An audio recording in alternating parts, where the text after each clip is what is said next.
Aujourd'hui, chez Fraissinet, on va regarder comment se passe le compostage avec Olivier.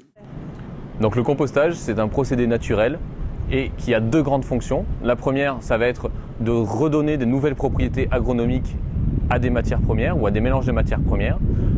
Et la deuxième, c'est un procédé, une efficacité au niveau de l'hygiénisation. On va chercher à détruire tout ce qui peut être bactéries ou champignons pathogènes présents notamment dans les fumiers. Donc comment ça marche? En fait, c'est un procédé biotechnologique, c'est une fermentation. On fait travailler des micro-organismes, on leur donne tous les éléments pour qu'ils puissent digérer les matières, on les fait travailler pour digérer les matières et justement faire cette évolution-là au niveau des matières premières qu'on va travailler. Faire du compost, c'est comme faire du vin, faire du fromage, faire des yaourts, faire de la bière. Voilà, c'est vraiment un procédé de fermentation. Donc on va avoir deux grandes phases au niveau du compostage. D'abord la première, c'est la phase thermophile, on va être sur des températures de l'ordre de 65 degrés, entre 60 et 70. Et la deuxième, ça va être une phase de maturation, où là on est plus sur des températures de l'ordre de 30 degrés, où on va avoir une évolution un peu plus douce de la matière en fin de procédé. Et alors, on peut vraiment contrôler ces bactéries? Tout à fait, je veux dire, comme dans l'agroalimentaire, on contrôle les process biologiques, nous aussi on va les contrôler.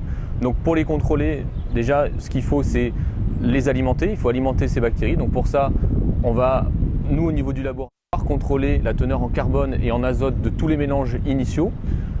Après, il faut qu'elles aient aussi à boire, donc un niveau d'humidité suffisant. Donc ça aussi c'est pareil, les mélanges de matières qu'on fait au départ nous conduisent à un équilibre au niveau de l'humidité. Et donc ça, on va le contrôler au niveau du laboratoire. Donc c'est vraiment les trois piliers.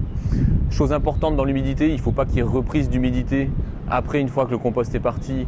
Donc là, on est tous sous bâtiment sous couvert, ce qui fait qu'on n'a pas de risque d'impact climatique autour. Et le dernier facteur qui est primordial, c'est tout ce qui va être oxygène. C'est des micro-organismes qui respirent, donc qui ont besoin d'oxygène pour digérer les matières, pour faire tout leur cycle métabolique. Donc là, l'oxygénisation, en fait, dans notre façon de travailler, on va favoriser les flux d'air dans l'état pour vraiment que les bactéries n'aient pas de facteurs limitants et puissent se développer de la meilleure façon qui soit. Donc pour maîtriser tout ça, pour contrôler tous ces paramètres, il y a l'analyse laboratoire, comme je vous ai dit, à T0 au départ, puis à différents temps pour voir où est-ce qu'on en est, pour suivre les évolutions, voir comment se concentrent les matières. Et il y a surtout des sondes de température. On va suivre la température à cœur de tout l'état. Et ce suivi continu en fait, de la température nous permet de voir s'il n'y a pas d'accident biologique ou de moment donné de chute de température qui pourrait dire qu'un effondrement des populations, auquel cas il faudrait relancer l'oxygénisation. Donc c'est quelque chose d'important chez nous dans la façon qu'on a de faire des composts, c'est-à-dire qu'on va pouvoir avoir différentes bases organiques compostées, donc c'est différents mélanges de matières premières au départ, et on va en plus pouvoir travailler sur différents temps de compostage. Pour faire schématique, un temps de compostage très court, on va avoir des matières très digestes, vraiment des matières qui vont dans le sol vont vraiment avoir une très très forte dynamique au niveau de la vie du sol. Si on va composter beaucoup plus longtemps, on stabilise les matières, donc on va avoir des propriétés un peu plus différentes, jouer un peu plus sur la fertilité physique du sol.